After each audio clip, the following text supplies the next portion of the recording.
JEE mains తుది ఫలితాల్లో modulus కళాశాలకు చెందిన శివకామేష్ ప్రతిభ ప్రదర్శించాడు. ఆల్ ఇండియా 7వ ర్యాంక్ సాధించాడు. ప్రస్తుతం శివకామేష్ ఉన్నాడు, ఆయన అడిగి మరొక తెలుసుకున్నాం. కంగ్రాచులేషన్ శివకామేష్, 7th ర్యాంక్ వచ్చింది కదా, ఎలా ఫీల్ అవుతున్నావు? చాలా ఎక్సైటెడ్గా ఉన్నాను. ఇలాంటి ర్యాంక్ వస్తుందని ఎప్పుడు ఎక్స్పెక్ట్ చేయలేదు. అంటే ఎలా ప్రిపేర్ అయ్యావు? అంటే ఇప్పుడు ఇంటర్మీడియట్ సెకండ్ ఇయర్ రన్ అవుతుంది, రీసెంట్గానే ఎగ్జామ్స్ రాసావు కదా, ఎలా ప్రిపేర్ అయ్యావు? అటు ఐపీ ఎగ్జామ్స్ ప్లస్ ఇటు జేఈఈ మెయిన్స్కి ఎలా ప్రిపేర్ అయ్యావు? అంటే ఐపీ ఎగ్జామ్స్కి నేను అంత పట్టించుకోలేదు. 2-3 రోజుల ముందు నుంచి ప్రిపరేషన్ మొదలెట్టా. మిగతా సేపు అంతా జేఈఈ మెయిన్స్కి ప్రిపేర్ అయ్యాను.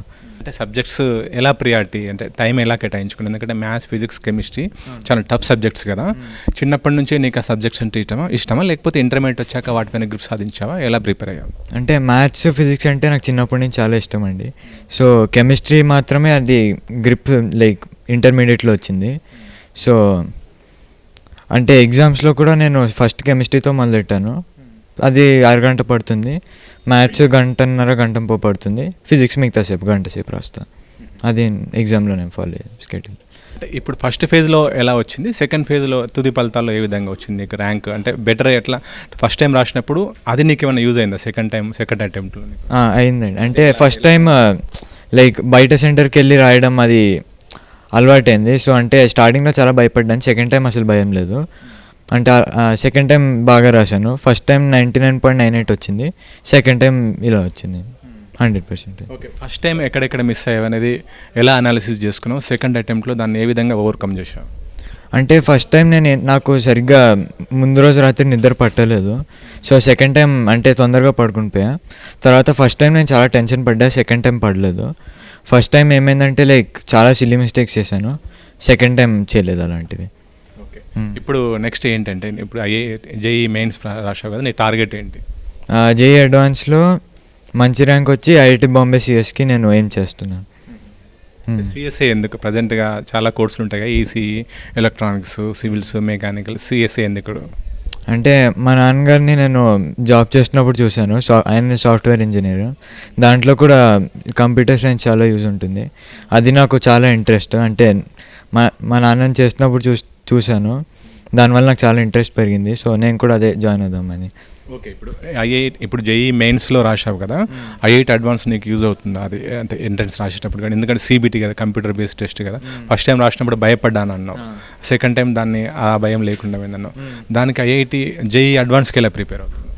జేఈఈ అడ్వాన్స్ కూడా రోజు విడిచి రోజు నేను టెస్ట్ రాస్తున్నాను, పొద్దున సాయంత్రము.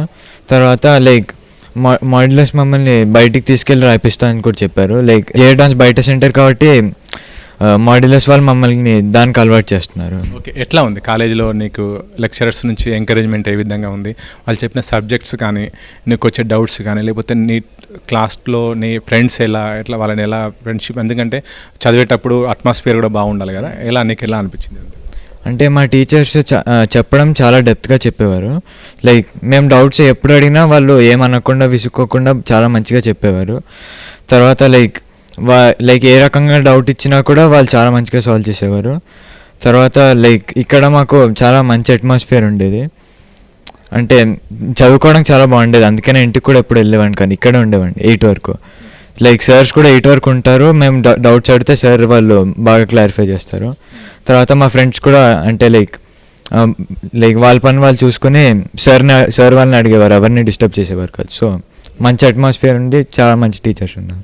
మీ గ్రూప్ డిస్కషన్ ఏమైనా జరిగేది? ఎందుకంటే టీచర్స్ క్లాస్ రూమ్ నుంచి వెళ్ళిపోయాక మీరు చదువుకునేటప్పుడు మీకు వచ్చే డౌట్స్ కానీ ఒకరికొకరు క్లారిఫై చేసుకోవడం ఎట్లా? మీ ఫ్రెండ్స్ టీమ్ ఎట్లా ఉంది?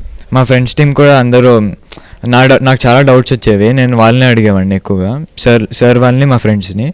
సో మా ఫ్రెండ్స్ని అడిగినప్పుడు వాళ్ళు చెప్పేవారు, అంటే చాలా డిస్కషన్స్ ఉండేవి, ఒక్కొక్కరికి ఒక్కొక్కరు మెథడ్ వచ్చేది, దానివల్ల కొత్త కొత్త ఐడియాస్ వచ్చేవి. అందుకే కాలేజ్కి రావడమే బెటర్, ఇంట్లో కూర్చోకూడదు ఎప్పుడు.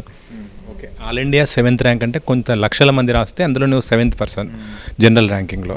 అంటే ఎంత కష్టపడ్డావు? అంటే ఉదయం రావడము, కాలేజ్కి రావడము, మళ్ళీ చదువుకోవడం, అట్లా దాదాపు ఎన్ని గంటలు కష్టపడేవాడు? రోజుకి ఇంచుమించుగా కాలేజ్ టైమింగ్స్ కాకుండా, అంటే 8:30 నుంచి 4:30 కాకుండా నేను 3 గంటలు చదివేవాడిని, 5 to 8. అది కాలేజ్లో ఉండే, అది కూడా. తర్వాత పొద్దున గంట సేపు చదువుకునేవాడిని, అంతే అండి. అంటే సబ్జెక్ట్స్ డివైడ్ చేసుకునేవాడు ఎట్లా? మ్యాథ్స్, ఫిజిక్స్, కెమిస్ట్రీ నీకు టాప్ సబ్జెక్ట్ అంటున్నావు కదా, అంటే ఎట్లా దానికోసం ఎంత టైం కేటాయించేవాడు, ఈజీ సబ్జెక్ట్స్ కోసం ఎలా టైంని కేటాయించుకున్నావు క్లాస్ రూమ్లో కానీ లేకపోతే ఓన్గా ప్రిపేర్ అయ్యేటప్పుడు? అంటే ఎక్కువసేపు నేను కెమిస్ట్రీనే చేసేవాడిని, టైం కేటా ఏమి ఉండేది కాదు.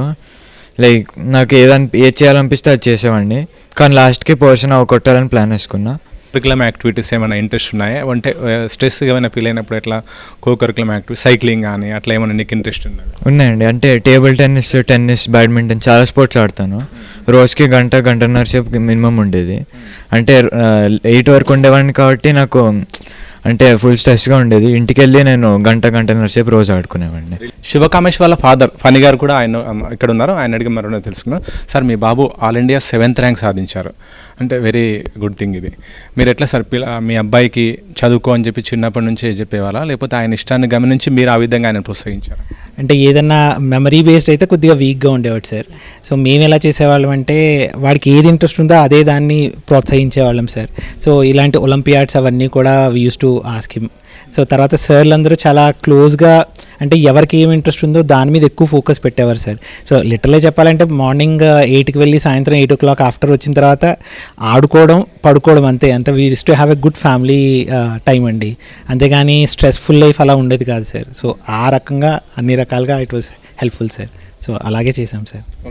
మదర్గా రోల్ ఏంటి అండి, ఎట్లా ప్లే చేశారు? మా పిల్లలు ఇద్దరు కూడా ఫుడ్డీసేనండి. యాక్చువల్లీ వాళ్ళకి నచ్చింది చేస్తే వాళ్ళు ఏంటంటే ఇంకో గంట ఎక్కువసేపు చదువుకోమన్నా చదువుకునేవారు. సో అదేనండి, వాళ్ళకి మెయిన్ ఏంటంటే కాలేజ్లో అయితే ప్రెషర్ ఉండదండి, అది మెయిన్ ఫస్ట్ థింగ్ ఏంటంటే అది చాలా ఇంపార్టెంట్ పిల్లలకి. ప్రెషర్ ఉంటే అంటే తెలిసిన క్వశ్చన్ కూడా సిల్లీ మిస్టేక్స్ చేసే అవకాశం ఉంటుంది కదా. సో అది ఆ ప్రెషర్ అయితే లేదు సార్. ఇంటికి వచ్చాక వాళ్ళ టైం కూడా ఉండేది, అంటే ఫ్యామిలీ టైం ఉండేది, వాళ్ళు ఆడుకోవడానికి కూడా టైం ఉండేది. అంటే అంత ఫ్లెక్సిబుల్గా ఉంటాయి టైమింగ్స్ కూడా. So 5 to 8 evening study hours అయ్యాక వచ్చి 8:30 కల్లా వచ్చేసేవారు. డిన్నర్ చేసి ఒక గంట ఆడుకుని అప్పుడు మళ్ళీ నెక్స్ట్ డే మార్నింగ్ ఒక గంట చదువుకునేవారండి అంతే. సో వాడు మ్యాక్సిమం కాలేజ్ అట్మాస్ఫియర్ని చాలా ఇష్టపడతాడండి. యాక్చువల్లీ ఇంట్లో ఉంటాడు, సండేస్ కూడా ఈవెన్ కాలేజ్కి వచ్చి చదువుకుంటాడు వాడు ఇంట్లో కాకుండా. జేఈ అడ్వాన్స్లో ఉత్తమ ర్యాంక్ సాధించి ఆ తర్వాత కంప్యూటర్ సైన్స్లో సాఫ్ట్వేర్ ఇంజనీర్గా స్థిరపడాలనేది శివకామేష్ లక్ష్యం అని చెప్తున్నారు.